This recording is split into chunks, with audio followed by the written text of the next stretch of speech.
Tawasanse sema yemegiro igabona haba clinic officer kuri se Ekaonti ya Nairobi litukulia rero bakora omugiro ukora ase Ekaonti ya Nairobi litukulia rero nigo bakora omugiro nabo igo kuboria serikali echi wikirania alia baile serikali yabalieteira robotiro na sinchira yobwikirano disobeying court orders that has ordered us to finalize on our CBA.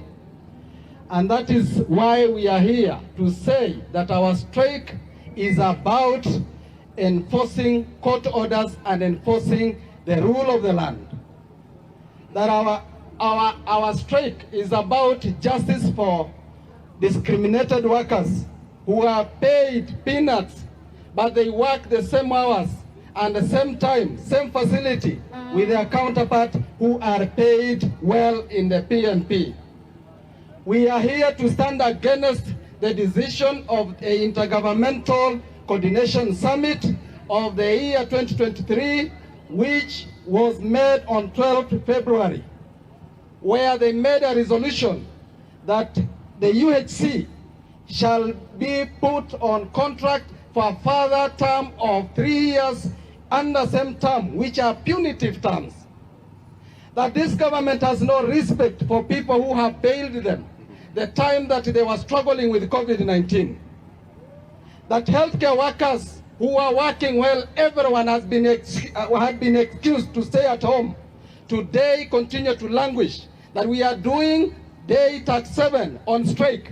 And the same government continue holding meetings in hotel after hotel without any resolution to ensure that Kenyans can get services whenever they need them. It is a shame that we have government that continue collecting taxes, but they cannot direct that taxes to ensure that Kenyan public health facilities are functional. It is a shame that we continue seeing public health officers, government officers, including governors, who cannot prioritize to employ healthcare workers, and yet they have facilities that they continue building without any healthcare workers. A case point is county government of Nairobi, where they have 22 facilities that are not functioning today. We have Kisii government, which have more than 11.